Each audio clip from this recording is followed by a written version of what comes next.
శ్రీ విష్ణు రూపాయ నమశివాయ. తిరుమల ఆలయంలో నడిచే రాయని ఎప్పుడైనా చూసారా అని అడిగామనుకోండి, వెంటనే రెండు ప్రశ్నలు అడుగుతారు. ఏంటి చెప్పండి? నడిచే రాయ ఎలా నడుస్తుందండి? శిల నడవదు కదా ఎక్కడ. రెండోది ఎక్కడుంది అది అని. అది ఎక్కడుందో ఇప్పుడు చెప్తా. అది ఇప్పుడు తిరుమల ఆలయంలో లేదు, కానీ ఆలయానికి 1 కిలోమీటర్ దూరంలో ఉంది. ఇప్పటికీ ఉంది రాయి. ఏమిటి ఇంతకీ రాయి అంటే, గతంలో ఆ శిల ఆలయం లోపలే ఉండేది. దాన్ని క్షేత్రపాలక శిల అని పిలిచేవారు. అది పరమేశ్వరుడి స్వరూపం. అందుకని ఆ శిల ఆలయం లోపల తిరుగుతూ గతంలో లోపల కాపలా కాసేది అని తిరుమల చరిత్రలో రాసింది, చరిత్ర పుస్తకాల్లో. ఏమిటండి ఇదేదో చందమామ కథలా ఉంది కదా అంటే, అది ఏమిటో చెప్తా ఇప్పుడు. తిరుమల ఆలయానికి క్షేత్రపాలకుడు పరమేశ్వరుడు. అయితే ఆయన రోజు ఆ శిల రూపంలో ఆ ఆలయంలో తిరుగుతూ కాపలా కాసేవాట. అది దాదాపు ఇంత పెద్ద శిల. రాత్రిళ్ళు అర్చకులు ఏం చేసేవారట, ఆలయాన్ని మూసేశాక ఆ తాళాల గుర్తు ఉంటుంది కదా, అది ఆ శిల మీద పెట్టేసేసి వాళ్ళు వెళ్ళిపోయేవారు. ఎందుకంటే ఆ తాళాల గుర్తుని ఆలయాన్ని కూడా కలిపి కాపలా కాసేది. అలాగా తిరుగుతూ ఉండేది. అయితే ఆ తర్వాత ఒక విచిత్రమైన సంఘటన జరిగింది. ఇది కొన్ని శతాబ్దాల క్రితం జరిగిన సంఘటన, అన్నమాచార్యుల వారికి ముందు జరిగిన సంఘటన.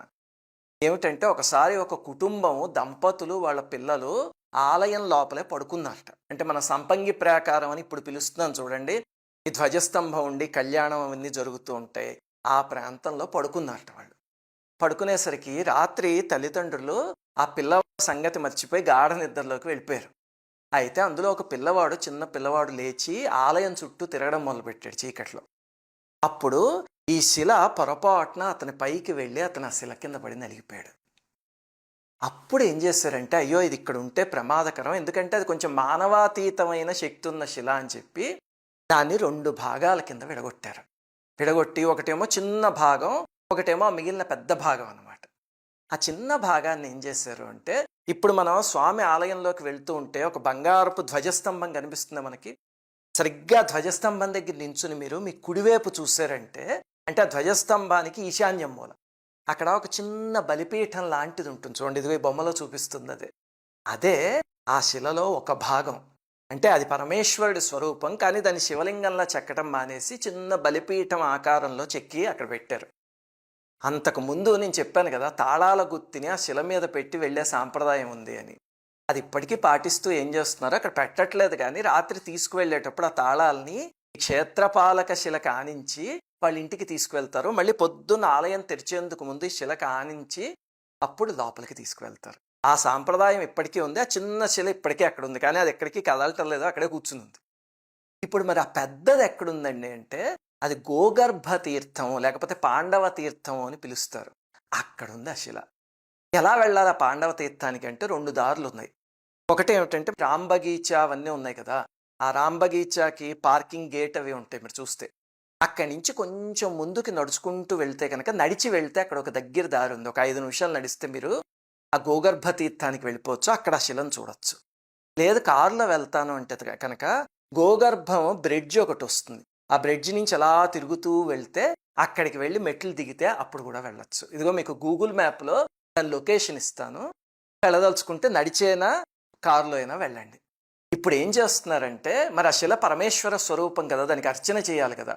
అందుకని మహాశివరాత్రి రోజు ఈ ఆలయంలో ఉన్న అర్చకులందరూ అక్కడికి వెళ్ళి ఏకాదశ రుద్రాభిషేకం చేసి ఆ శిలకి కళ్ళు అవన్నీ పెట్టి మళ్ళీ వస్తారు. మీరు చూస్తే మామూలు కొండరాళ్ళల్లా ఉండదు, చాలా విచిత్రంగా ఉంటుంది. ఇదిగో ఈ ఫోటోలో చూపిస్తున్నది అదే. సరే, ఇంతకీ ఈ తీర్థాన్ని గోగర్భ తీర్థము అని పాండవ తీర్థం అని ఎందుకు పిలిచారు? తిరుమలలో ప్రతి తీర్థం వెనకాల ఎన్నో రహస్యాలు ఉంటాయి. అది వరాహ పురాణంలో చెప్పుంది. ఏమిటంటే, శ్రీకృష్ణుడు పాండవులని మీరు ఇక్కడికి వెళ్ళి స్నానం చేయండి అని చెప్పాట. ఈ రాజ్యాన్ని అవన్నీ కోల్పోయాక వాళ్ళు అక్కడికి వెళ్ళి రోజు అక్కడ స్నానం చేసి తపస్సు చేసుకుంటే కొన్నాళ్ళకి అశరీరవాణి, మీ రాజ్యం మళ్ళీ మీకు తిరిగి వస్తుంది, తొందరలోనే ఒక పెద్ద యుద్ధం జరుగుతుంది, ఆ యుద్ధంలో మీరు గెలిచి తీరతారు, మీరు 5గురు, అందుకని వెళ్ళండి మీకు రాజ్యం వస్తుంది అని అశరీరవాణి చెప్పింది. అప్పుడు పాండవులు అక్కడ రోజు తపస్సు చేసుకునేవారు కనుక అది పాండవ తీర్థం అయింది. మీరు ఇప్పటికే అక్కడికి వెళ్ళి చూస్తే అక్కడ ఒక శిల పైన పాండవులు, ద్రౌపదీదేవి, ఒక మహర్షి ఉన్నట్టుంటుంది. మీరు పాండవ తీర్థానికి వెళ్తే చూడొచ్చు. దీనికే పురాణంలో ఇంకొక కథ కూడా చెప్పారు. ఏమిటంటే, యుద్ధంలో గెలిచాక మరి యుద్ధంలో బోళ్ళంతమంది బ్రాహ్మణుడు కూడా చనిపోయారు కదా. ఉదాహరణకి ద్రోణాచార్యుల వారు బ్రాహ్మణుడు. మరి బ్రాహ్మణుల్ని చంపితే బ్రహ్మహత్యా పాతకం వస్తుంది కదా. దానికోసం పాండవులు గోదానం చేయడానికి ఇక్కడికి వచ్చి చేశారు. అందుకే గోగర్భ తీర్థం అని పిలుస్తారని. అక్కడ కానీ కొంచెం నీళ్ళవి పారుతూ ఉంటాయి. అక్కడ స్నానం చేస్తే ఒకవేళ బ్రహ్మహత్యా పాతకానికి సంబంధించిన ఏదున్నా సరే దాన్ని క్లియర్ చేసుకోవచ్చు. సూర్యుడు వృషభ రాశిలో ఉన్నప్పుడు కానీ, శుక్లపక్ష ద్వాదశి తిథి రోజు కానీ, ఆదివారం కానీ, మంగళవారం కానీ అక్కడ స్నానం చేయగలిగితే విశేషమైన ఫలితము, సుఖమయమైన జీవితాన్ని ఇస్తుంది అని పురాణంలో రాశారు. అంటే సామాన్యంగా జీవితం అప్స్ అండ్ డౌన్స్ ఉంటుంది కదా, అలా కాకుండా సాఫీగా వెళ్ళిపోతుంది అక్కడ చేయగలిగితే ఈ రోజుల్లో అని చెప్పి పురాణంలో రాశారు. అలాగనే మీరు ఆ గోగర్భ శిలకి పక్కనే చూస్తే మీకు ఒక చిన్న గుహ కనిపిస్తుంది. ఆ గుహలో మలయాళ స్వామి అనే ఒక మహనీయుడు 12 సంవత్సరాల పాటు తపస్సు చేశారు. ఇంతకీ ఎవరండి ఆ మలయాళ స్వామి అంటే, కరెక్ట్గా ఆ గుహకి పైన మీరు రోడ్డు మీద చూస్తే కనుక అక్కడ ఆయన ఆశ్రమం ఇప్పటికీ ఉంది. ఇదే ఇక్కడ ఈ బొమ్మలో చూపిస్తున్న తల్లి చాలా పెద్ద వయస్సు ఆవిడది, కానీ ఎంత శ్రద్ధగా ఆశ్రమాన్ని మెయింటైన్ చేస్తారో చాలా సంతోషం వేస్తుంది చూస్తే. ఎందుకండి ఇవన్నీ చెప్పడం అంటే, 10 మంది వెళ్ళడం ప్రారంభించారు అనుకోండి, ఇప్పుడు ఆ ఆశ్రమం కొంచెం శిథిలావస్థలోకి వస్తోంది. అది 10 మంది వెళ్తే కనుక మళ్ళీ పునర్వైభవాన్ని సంతరించుకుంటుంది అని అందుకోసం. సరే, ఇప్పుడు ఇది వినగానే మీకు 2 ప్రశ్నలు వస్తాయి. మొట్టమొదటి ప్రశ్న, అసలు రాయి ఎక్కడైనా నడుస్తుందా అండి, తిరుగుతుందా, అదేంటి కాకమ్మ కథలా లేదు అని. అంటే గుర్తుపెట్టుకోండి, ఇది మాత్రం పురాణ కథ కాదు, ఇది తిరుమల చరిత్రలో అనాదిగా ఉన్న కథ. అక్కడ మీరు అర్చకుల్ని కానీ ఎవరిని అడిగినా సరే జరిగింది అని చెప్తారు. అందుకని జరిగితే జరిగి ఉండొచ్చు. మీరు సైంటిఫిక్గా చూస్తే కనుక కొన్ని రకాల పరిస్థితుల్లో రాళ్ళు కదులుతాయి. ఉదాహరణకి గట్టి జలప్రవాహం వచ్చి తగిలినా, లేకపోతే గట్టిగా వాయువు వచ్చి తగిలినా కదులుతాయి. మీకు నేను పూరి రహస్యాలు చెప్తూ ఒకటి చెప్పా. పూరి ఆలయంలోకి ఒక పెద్ద స్తంభం ఒకసారి వచ్చింది, ఒక 15-20 సంవత్సరాల క్రితం. అది అసలు ఆలయానికి సంబంధించిందే కదా, చాలా పెద్ద శిల. ఎక్కడి నుంచి వచ్చిందో తెలియదు, రాత్రికి రాత్రి వచ్చి అక్కడ కూర్చుంది అని.